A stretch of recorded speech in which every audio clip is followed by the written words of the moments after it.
Good morning, everybody. Mike Vacchi, Princetontrader.com, here with your Tuesday market webcast. Okay, daily chart real quick, and you can see we're just kind of drifting down, flagging, whatever you want to call it, below the green line, below the 20-day simple moving average in the middle Bollinger Band.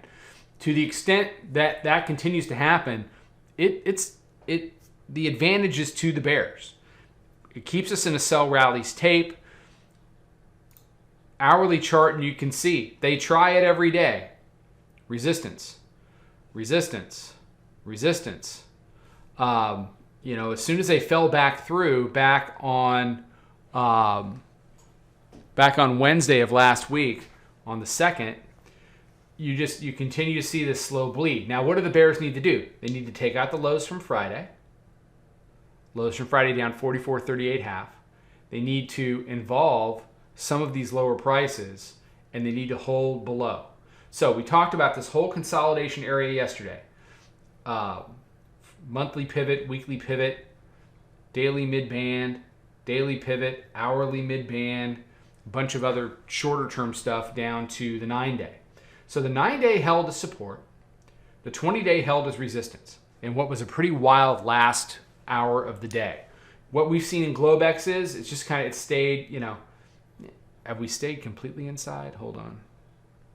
Yeah, we stayed completely inside that hourly candle. Probably not for long, though. Weekly pivot has held up as resistance. Monthly pivot and daily midband have not been challenged. And you can see the hourly midband here continues to be fairly consistent resistance. Long story short, the bears are actually behaving pretty well. I mean, nobody likes to rag the bears more than me. I mean, I make fun of them all the time. Now, the difference between me and a lot of other people is I can make fun of them and still be short when I need to be short, and we do well. But, I mean, don't get it wrong. They're a complete joke as far as a, participant in 95% of this market over the last, 12, 13, 15 years, even longer. I mean, they have their moments, but generally they just, they trip over a blade of grass on the way to the end zone. I mean, that's kind of their thing.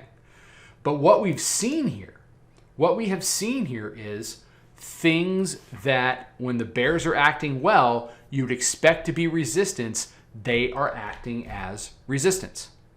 And that's what you need to see. Now, what are the bears not good at? They're not good at holding lows and expanding the range to the downside. Okay? Ask anybody that has fought price from down at, 42.12, and I would imagine there's a lot of people. That has not gone well. That said, they've held those 45.80s from last week. We've seen consistent resistance. What you need to see now, though, is range expansion, taking out these lows, dealing with this consolidation area from a couple of weeks ago, getting back below the pre-FOMC price, 44.13, things like that. If you see that, then what you'll see as we get 2-3 sessions down the road is things will accelerate to the downside as shorts become less weak, a little more emboldened. You see some more profit taking, and value folks just get out of the way and say, okay, fine, we'll see you down below and we'll load it back up again. That's the dynamic. So for today, you've got volume weighted average price 78, 44.78. That 5-minute midband 44.70. Our proprietary moving average sitting 72.66. And we talked about the 9-day, 79.5, hourly midband, 80.75. You got the daily pivot, 87, weekly pivot, 89. Way up above 4,500, you've got daily mid, and monthly is 45.04. The bears need to completely stay away from this today. They don't need to come up and test it every day. They've defended it. They need to hold it below. They need to spend the regular session below the hourly mid and below the 9-day. And close it down here somewhere. They don't have to go off a cliff. When they go off a cliff, it's too easy to just come in and go, boop, buy, squeeze them. What they need is a couple of steady down days. What do the bulls need? They need to squeeze them.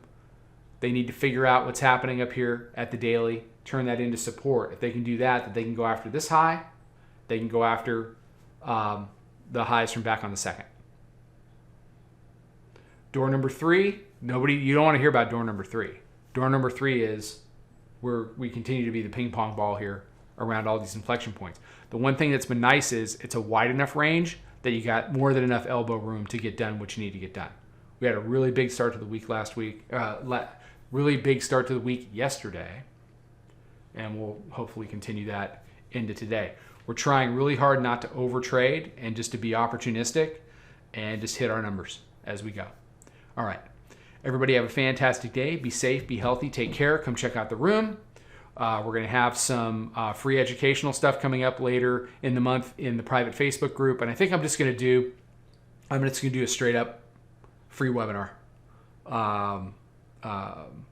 And we'll figure out the topic. It may just be talking markets. I think one of the things that we really need to go over just with the general public is understanding risk and how it works when you trade.